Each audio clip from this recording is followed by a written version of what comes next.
quick, and we'll raise your hand, we'll get you a mic. Okay, I'm obviously excited about this game and matchup. Our guys performed extremely well in the last game to put ourselves in position for this game. Clemson, very athletic defense, run to the ball, caused a lot of issues, very long. Looks like a lot of big-time players, NFL caliber type players, so we'll have our hands full in this matchup. They're very well coached, extremely multiple on defense in what they do. So we're looking forward to the challenge. So we got a lot of work to do before we go down there, and even once we get down there, our players have been great in their approach again this week, just like they had in the weeks leading up to the last game. We'll start with Matt in the back. Lane, what have you seen from their secondary? Very skilled players, corners, especially number 2, very long, able to make a lot of plays on the ball, get up in your face with press coverage. So we're going to have our hands full with a really good secondary that does play some man. Very, very different from last week, where we saw almost all zone the entire game. Back over here with Ben.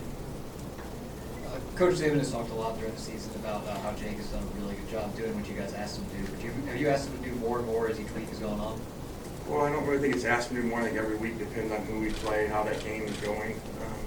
And even the preparation of what you think the game will be like often is very different than what it is. So we did ask him to do some more things last week because of the defense we were playing, the matchups that we thought that we had. We thought our better matchups were on the perimeter in that game. So Jake made a lot of really big throws in that game. Very accurate with the ball.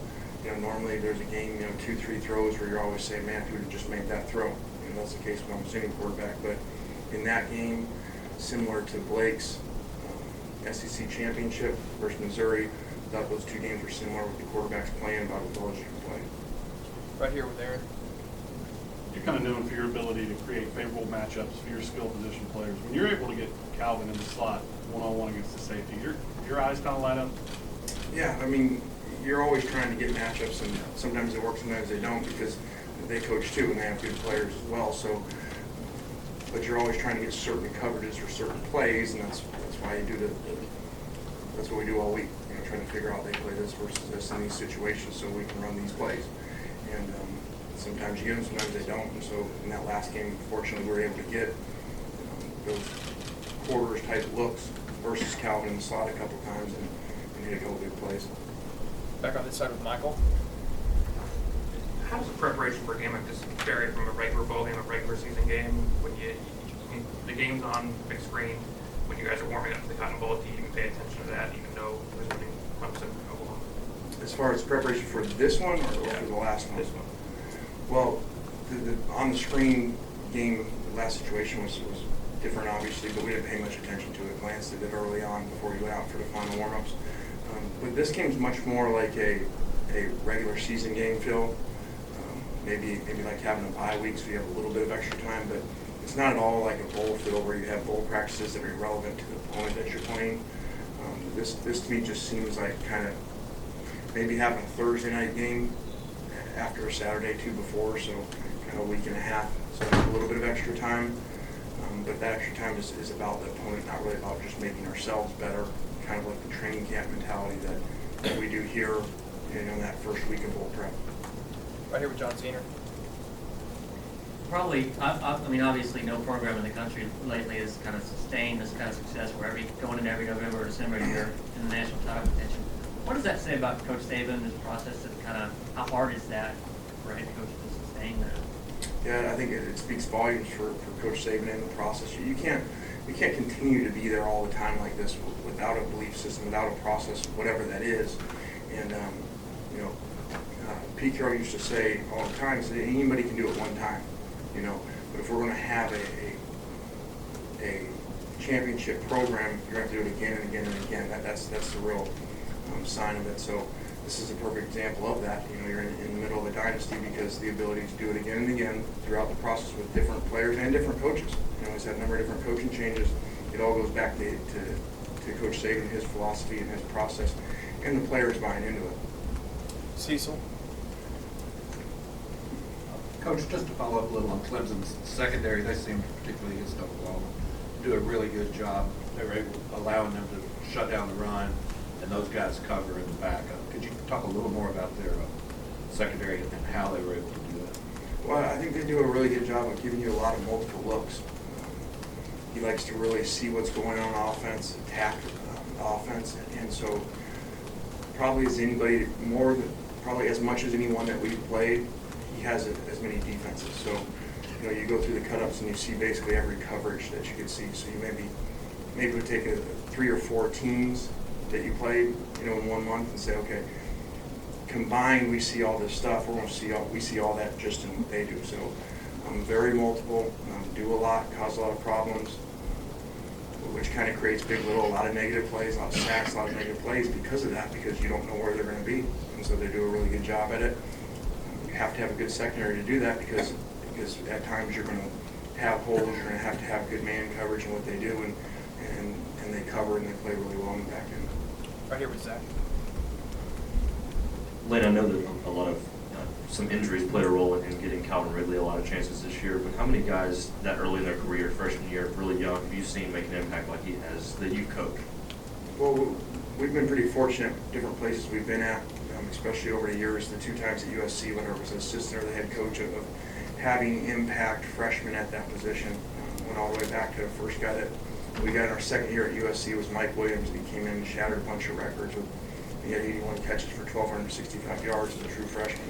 You know, and then we added Dwayne Jarrett and Robert Woods and Marquise Lee, you know, a bunch of guys that were freshman All-Americans. Like Calvin, I think that we all saw the writing on the wall. Regardless of Robert's injury, Calvin was going to play a bunch.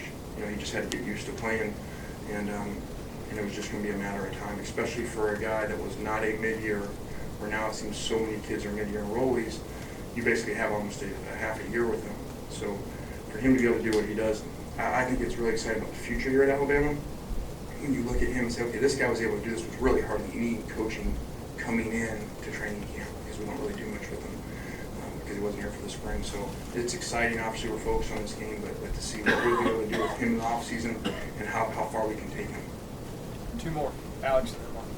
Given how much Derek and Jake kind of, you know, live that selfless kind of leadership role, really put the team before themselves at all times, how much do you feel like this team, especially on offense, kind of embodies a little bit about what Nick does, what Nick promotes about the process of just living that focus every day?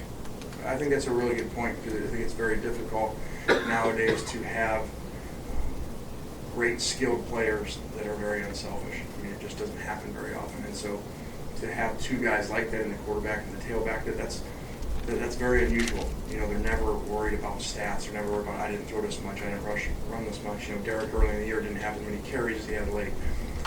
Neither of them ever mentioned anything like that. So that's pretty unique. And to have those 2 guys is obviously guys that touch the ball more than anybody on your offense, I think does speak volumes of helping Coach Saban's process and what he's about, you know, which is about the team, get out of yourself, get into the team. And so you see that with those guys. And I think in this year's team, I've not been here for all those years before and all those the stories that I hear and stuff, but I can't imagine that there was more of a unselfish team of great players, a lot of NFL players that are all on one page and one goal, which obviously speaks to Coach Saban. Last one right here with Mark. Just kind of touching on the passing game and sort of Calvin and some of the other receivers. How have you seen that group evolve since Jake has settled into his role, and also Ardarius and these other guys have developed their roles? Yeah, I think I go back to the Tennessee game when you talk about the receivers. Mulaney's been consistent. He was older and had played, so Richard's kind of been Richard. But for Jake and the 2 young kids in Calvin and Darius, I think you go back to the Tennessee game, confidence is fragile, and no matter how talented you are, until you really get that confidence and you feel that, you know, it's hard for it to develop.